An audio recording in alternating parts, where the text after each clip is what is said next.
If you grew up in the 1970s, you already know. Life didn't come wrapped in luxury. It came in butter tubs, dented pots, hand-me-downs, and whatever could be fixed with a roll of silver tape. We weren't spoiled. We weren't fancy. But we survived. And in the process, we became the toughest generation to ever drink water out of a garden hose. Tonight on the Rewind Vault, we're rewinding to the frugal, funny, duct-taped reality of 1970s childhood and counting the 10 unmistakable signs you grew up broke, resourceful, and proud of it. 1. Your cereal. Came in a plain white box breakfast in a 1970s house wasn't about mascots or prizes. It was whatever cereal your parents found on sale, usually in a box with zero graphics and the personality of a tax form. No cartoon tiger cheering you on. No promise of hidden toys. Just a bold black label screaming cornflakes or puffed rice. And let's be honest, the cereal tasted like cardboard dipped in sadness.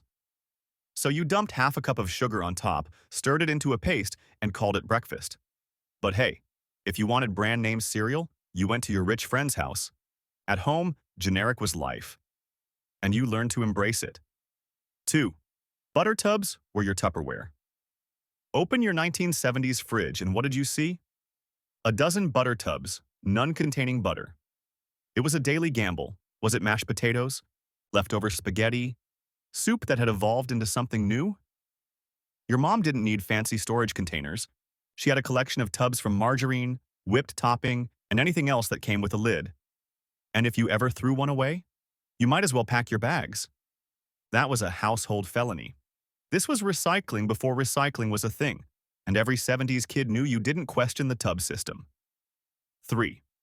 Bread bags were more valuable than the bread. When the loaf was empty, the bag lived on. In a 70s house, bread bags served dozens of purposes. Lunch bag, mitten liner, shoe protector, homemade snow boots, emergency trash bag, your dad's unofficial workshop storage. And then there was the heel. The slice nobody wanted, but everybody ate. Why? Because tossing it out was wasting food, and wasting food was basically a mortal sin. 4. You shared a bed, and probably the blanket's privacy? Never heard of it.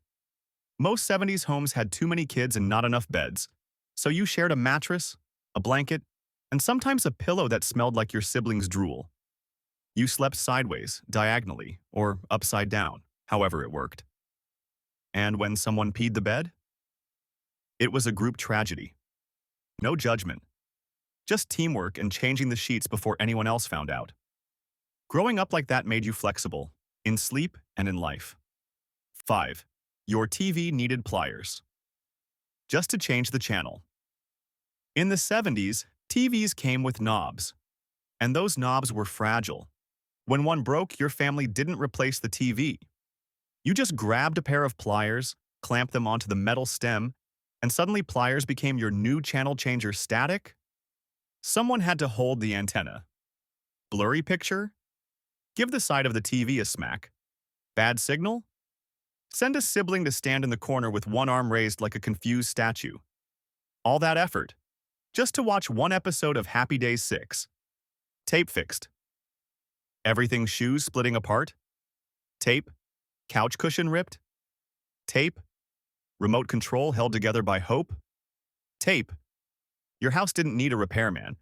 Your family had duct tape, masking tape, and electrical tape. And when your dad patched something up, he always said the same thing.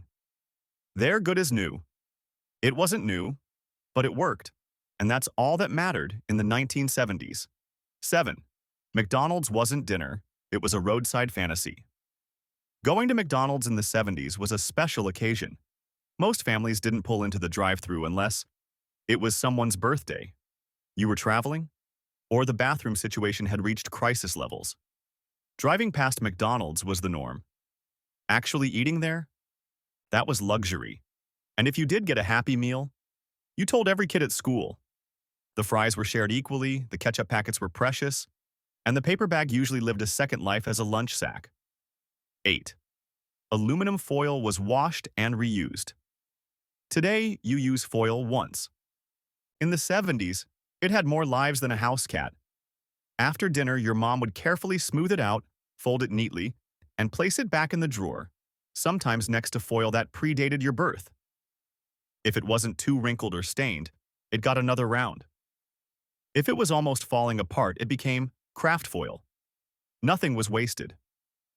Ever. 9. The garden hose was your water fountain. You didn't have bottled water. You didn't need it. On a hot summer day, you'd grab the garden hose, let the scorching first blast run out, and then take the coldest, most metallic-tasting drink of your life. You passed it around. No sanitizer, no fear, no rules. Sure, it tasted like rubber and lawn, but it was free, it was cold, and somehow it made you feel invincible. 10. The thermostat was a weapon of war. In a 1970s home, the thermostat wasn't a device, it was a moral battle. If you said you were cold, your parents told you to put on another layer. If you touched the thermostat, you risked becoming a family legend, and not in a good way.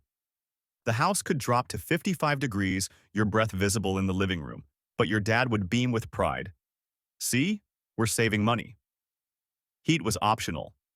Self-discipline was mandatory. Closing, 9:30. If at least 5 of these memories hit home, congratulations. You didn't just grow up in the 70s. You survived the 70s. We didn't have much, but we had grit, we had creativity, and we had parents who could stretch a dollar farther than anyone today with Amazon Prime. If this walk down memory lane made you smile, laugh, or cringe at the thought of leftover spaghetti in a butter tub, hit that like button, subscribe, and ring the bell for more nostalgic stories from the Rewind Vault. Because the 70s may be long gone, but the memories, they're built to last longer than that piece of foil still sitting in your mom's drawer.